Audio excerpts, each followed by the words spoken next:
स्वागत करता हूँ द जेम्स ऑफ बिहार के एक नए एपिसोड में। तो अब्बू आज हमें फिर से एक नई कहानी सुनाएंगे और हम फिर से सुनेंगे और उनसे सवाल करेंगे और अब्बू जवाब देंगे। तो अब्बू आप कहानी सुनाना शुरू करिए। आज बात करते हैं पटना के फूडिंग कल्चर को लेकर के। पटना सिटी में लोधी कटरा से नित्यानंद की कुआं की तरफ बढ़ोगे तो एक मस्जिद मिलेगी लोधी कटरा चौराहे से जो एक रास्ता चला जाता है आपको तराही मस्जिद की तरफ, शाह किमली की तरफ एक रास्ता चला जाता है बिस्मिल्लाह जी आबादी के मकान की तरफ, और उससे सीधे नित्यानंद की कुआं की तरफ जाएंगे ना तो एक मस्जिद है। मस्जिद के नीचे फजलू की चाय दुकान है। फजलू की चाय की दुकान, हाँ।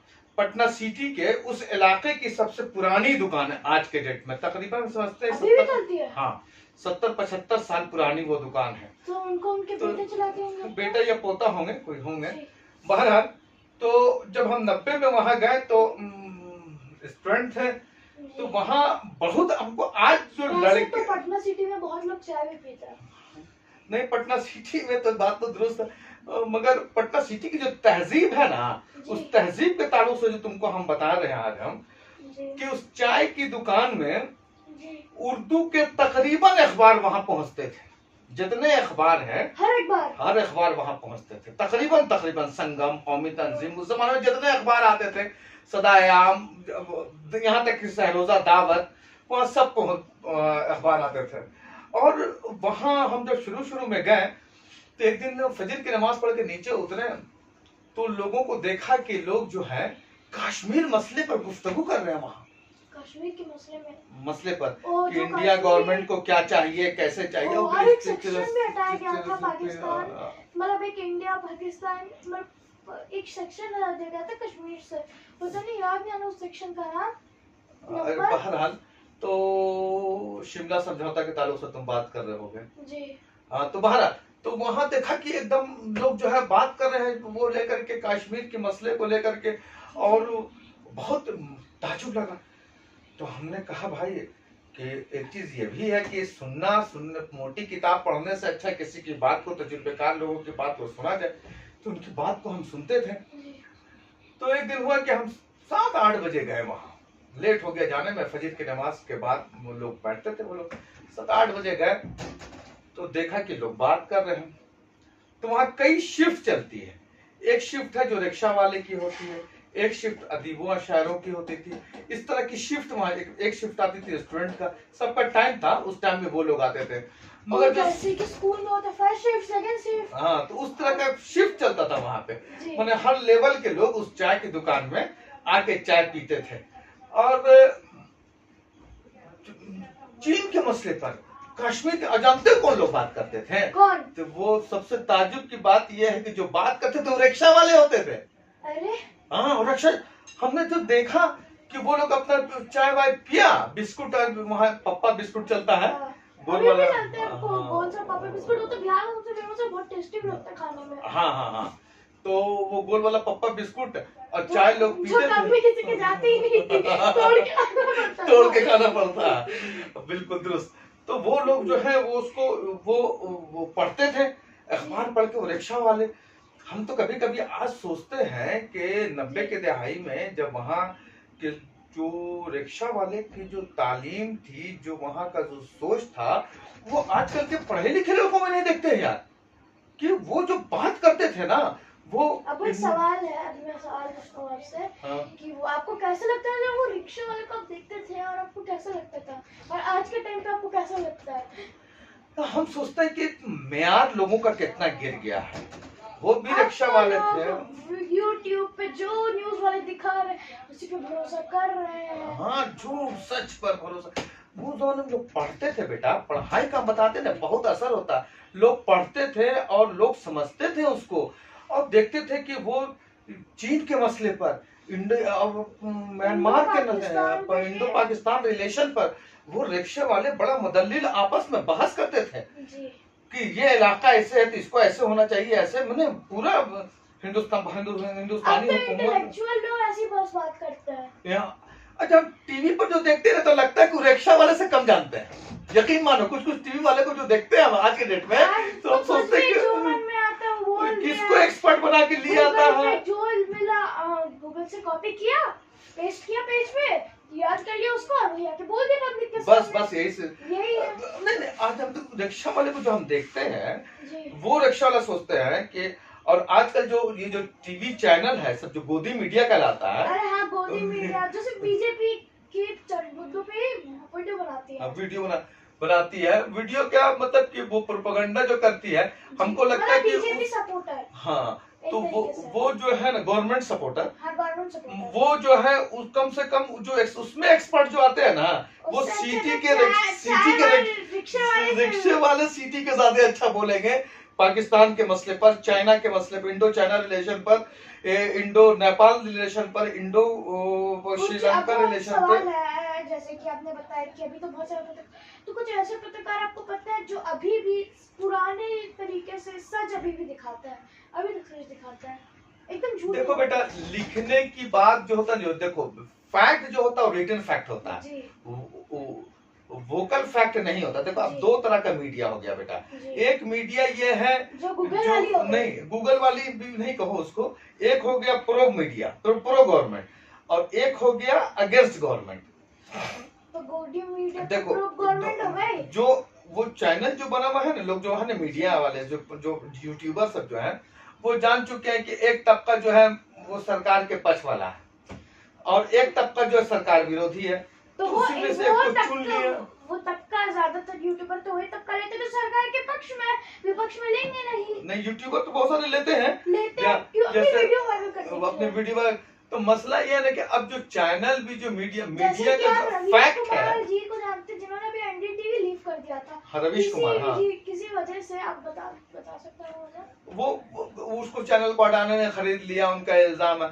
अब रवीश कुमार भी जो है ठीक है, वो हम मान लिया कि अच्छे पत्रकार हैं, हाँ। मगर सवाल ये खड़ा होता है कि तो आपने उनका वो देखिए मीडिया क्या काम है, पहले मीडिया का लोगों को सूचित करना उस चीज के, वो चीज क्या हो रही है अभी इंडिया में, उस चीज पे सूचित करना, उसको बाहर में क्या हो रहा है देश में, उस चीज पे सूचित करना हम लोगों को। हम लोगों को सरकार क्या कर रही है, उसके प्रॉब्लम्स उसके क्या होंगे और अच्छाई क्या, दोनों बातों को उसको बताना। हाँ। अब जो है दो तरह के मीडिया, एक तरह का जो एक मीडिया जो है सरकार की सिर्फ अच्छाई करेगा और एक पक्ष में, और एक जो है सिर्फ बुराई करने का काम कर रहा है विपक्ष में। तो इस तरह का जो समाज का जो निर्माण हो रहा है वो बहुत घातक हो रहा है। मीडिया को फैक्ट बताना चाहिए, मीडिया को ये बताना चाहिए, मीडिया को ये दिखाना चाहिए कि काम कितना काम पेंडिंग है, सरकार की कौन कौन सी योजना है जिसमें आप इन्वेस्ट कर सकते हैं। हाँ। ये सब कर सकते हैं। पर आजकल की मीडिया क्या दिखाएगी, पाकिस्तान से लड़कियां आई, वो हो, ये हुआ, ये सब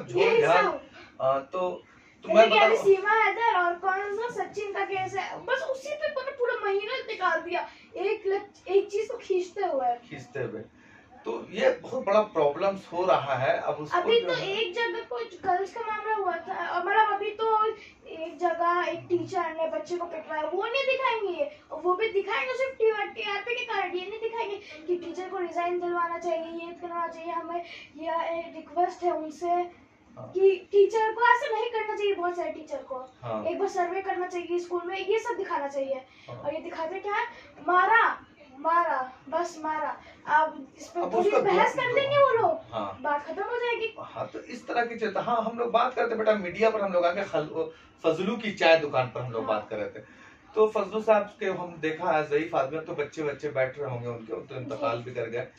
तो वो बहुत बेहतरीन चाय की दुकान थी, उनके जो चाय जो बनती थी वो लीकर वाली चाय होती थी, दूध अलग से और सादी चाय बना करके दूध उसमें मिलाया जाता था, तो उस तरह की चाय बनती थी। अब तो अलग अलग तरह की चाय बन गई, अफगानी चाय निकल गई है, बहुत सारी चाय। हाँ, तो वहाँ उस जमाने में उसी तरह की चाय, उस जमाने में उस लोग सादी चाय लीकर पीते थे, तो इस वजह कर लीकर बस पानी में पत्ती डालो, चीनी डालो, नमक डाल के, उसमें पुदीना डाल के, नहीं पुदीना नहीं बेटा, प्योर चीनी और पत्ती और पानी में, हाँ, तो वो उस तरह। अभी भी जब लूज मोशन होता है लोगों को, तब वही पिलाया जाता है जब उनका चाय वाय पीने का मन होता है। हाँ, तो अब वो वाली उनकी चाय की दुकान थी, वो तरह तरह के लोग आते थे, तो उससे अंदाजा होता था कि पटना में अदब कितना मजबूत है और क्या पटना के लोग हुआ करते होंगे।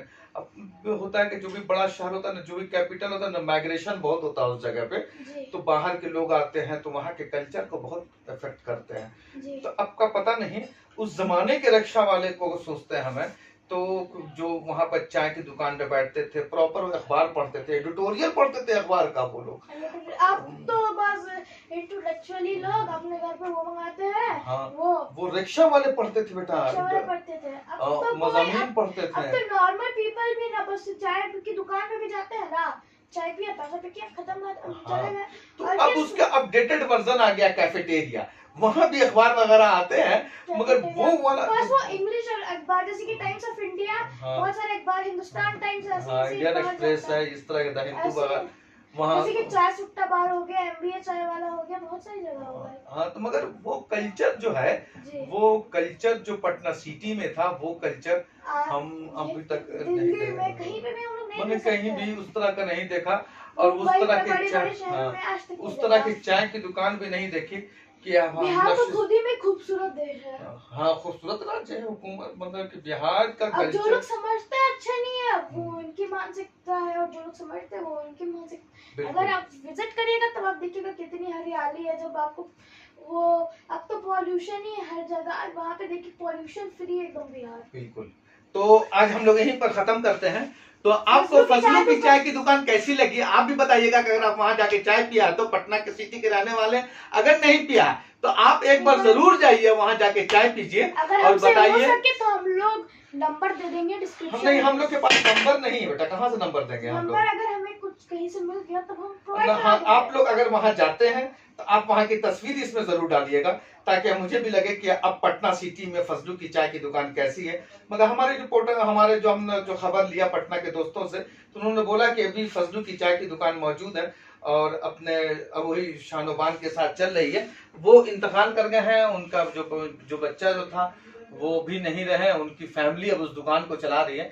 तो कभी भी आप जाइए वहां तो एक तस्वीर इसमें जरूर डालिए, तो चाय मगर वहां जाके जरूर पीजिएगा और बताइएगा कि वहां की चाय कैसी है, कि फजलू की चाय मुख्तलिफ है कि नहीं। एक चाय वाले और हैं जो हम लोधिकट्टा से बाहर बढ़ेंगे तब वहां की तस्कीरा करेंगे। जो अभी मैंने आपसे सवाल पूछा था उसका आपने जवाब दिया। अभी एक और सवाल है, अभी जो इंटेलेक्चुअल लोग थे वो वही सिर्फ एक बार क्यों पढ़ते हैं, जो नॉर्मल पीपल है वो क्यों नहीं पढ़ते? ये आपको उनके पास एक एंड्रॉइड मोबाइल है ना बेटा, तो इंटरेस्ट लोगों का जो है ना, वक्त की भी कमी है, लोगों क्यों पढ़ते हैं? उनको जरूरत है ना, वो अगर नहीं पढ़ेंगे तो फिर कैसे बताएंगे। हाँ, उनको बताना होता है, जगह देना होता तो है। उनको भी तो पढ़ना चाहिए ना। ठीक है, अगर 3D नहीं तो पढ़ लिया करें। तो अभी तो मैंने देखा है स्मार्टफोन में यूट्यूब, इंस्टाग्राम, फेसबुक यही सब चलता रहता है, और कुछ तो न्यूज का जो जैसे कि आप बता रहे हैं वो तो लोग पढ़ते ही तक नहीं है। बिल्कुल। तो आज की बात गुफ्तगू को यहीं पर हम लोग खत्म करते हैं। चैनल को लाइक और सब्सक्राइब जरूर कीजिएगा। व्हाट्सएप पर, फेसबुक पर अगर आप देख रहे हैं तो फॉलो कर लीजिएगा। कमेंट्स बॉक्स में अपनी राय जरूर दीजिएगा कि फजलू की चाय दुकान जरूर जाइएगा। और हमारे साथ हमारा बेटा है अरियान, इसका भी अरियान वाला होगा, इनके चैनल को भी आप सब्सक्राइब कर लीजिएगा। तो हम बाप और बेटा दोनों को दीजिए इजाजत। तो हम दोनों का अब हमें दीजिए इजाजत, हम चलते हैं और एक किसी नए वीडियो में किसी नए दिन मिलते हैं। Thank you so much for watching, bye.